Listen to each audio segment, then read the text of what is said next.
Does this sound familiar? You crush your nutrition all week, but then the weekend hits and you binge eat, or you just lose all your progress because you overeat Saturday and Sunday because you haven't established any basic principles or any rules for the weekend. For those of you who don't know me, my name is Brant Bermudez. I'm the owner of Nutrition First Coaching, where we help people get healthy and structure their lives so they can be fit and live a healthy lifestyle. Now, going into the weekend is usually a big struggle for people. They've lost the structure of the whole week, and things just happen on weekends. There's social events, there's different kind of structure for the day. Maybe you wake up later, things can happen randomly. Somebody needs your help doing something, you have to go do something at 2 p.m. All of a sudden you're super hungry, things kind of fall apart. Now, instead of losing all your progress on the weekends, I want you to listen to this video and find out what these basic principles mean to you. I even made a checklist so you can put this by your fridge or on your counter, and you can check yourself during the weekend to make sure you're staying on track. I'll give that to you for free, no opt-in, no nothing. Just shoot me a little message below and I'll send it over to you in Messenger so you can have that weekend checklist so you can stay on track. All right, let's get into the video.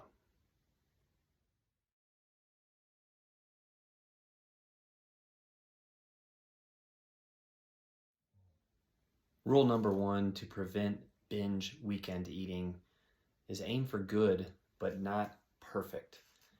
What I mean by that is the weekends are going to have less structure. If something happens where you aren't exactly able to track what you ate, or you have to guesstimate on it, or somebody brings you a yummy treat when you're at a party, or you go to a restaurant, or you don't track a drink or something like that, don't let that derail your whole weekend. Don't let that derail you during a meal and then just say, screw it, I'm going to go off the rails on this and just eat as much as I want.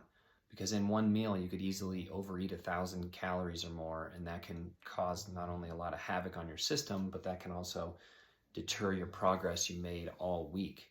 And I'm sure we've all heard the phrase that don't let perfect be the enemy of good. If you have good weekends and great weeks, you're putting together a lot of consistent days. So what I want you to think about is this is a time to give yourself some grace. That doesn't mean you just every weekend you just kind of go off and don't think about anything, but you need to think of some basic principles, some of the things we're going to talk about next, and have those in place. That way it'll give you some structure, some bumpers to kind of move you along and still make sure that things are going good, even if they can't be perfect. And if you'd like my little weekend checklist that I made, your little binge eating weekend checklist, drop me a little line below this video. Let me know. I'll send that over to you. No opt-ins, no nothing. Just a cool little checklist so you can have it by your fridge and keep on track during the weekend. I'll have a couple bonus tips on there as well. Principle number 2 of how not to binge eat on the weekends and ruin all your progress: stick to the basic principles. What are those basic principles? Think about protein, veggies, and stay away from extra sauces, extra sides, really starchy, calorically dense things like French fries or desserts. So if you're at a restaurant, design your meals like that.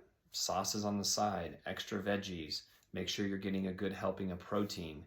And then what's the next rule to apply to that in any situation is just eat slowly.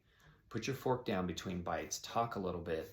Make sure that you're digesting your food and you're chewing it well and allowing your body to know that it's getting full. And then think about what your goals are and think of sticking to those goals. So if you know you've been doing good all week, then so what if you're at a pizza place? Get a salad, have lots of protein on it, sauces on the side or your dressings on the side, dip things in that, eat nice and slowly. Maybe you have a little extra protein. We like to, if we go to Dion's, I'll get like some extra meatballs on the side. And yeah, there's probably more in there than just the meatballs, but you're getting a healthy dose of protein with that as well. Don't worry about missing out on things because you have goals and you need to stick to them. So stick to those basic principles through the weekends, and then that way you can control the quantity of what you're eating, even if the quality of what you're eating isn't exactly what would be perfect, like we talked about in the last goal. Don't let that be the enemy of doing a good job through the weekend. Tip number 3 for not having binge eating habits on the weekend and ruining all your progress. This one is, what are your commitments to your goals? I like to call these your non-negotiables. So these are the things you're putting in place, these daily habits that are part of your lifestyle that always push you towards that healthy spectrum of your life. That's probably drinking enough water. That's moving at least 20 or 30 minutes a day. That's eating veggies with every meal. That's making sure you're getting enough protein. Maybe that's special things for you like mobility work or meditation or time with your spouse or family. Some of those things that if you have them in place, then you're going to be putting those habits through your day. And we're just a collection of our habits all the way through our day. And that's really our lifestyle. So have those non-negotiables around your weekend as well. Just because it's the weekend doesn't mean everything changes and you just kind of forget about doing those things. And think of nutrition especially as a zero-sum game.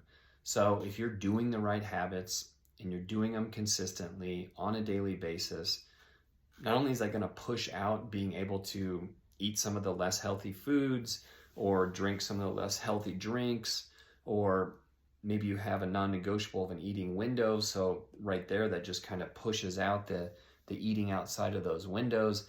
If you're putting all those things in place, that zero sum, you're just not going to have room for the other bad things or habits or foods or anything else. So think about what can you add to your life that's going to give you those non-negotiables, and then that's going to just keep moving you towards your goals. And that has to go through the weekend, and that has to be a part of your life every day.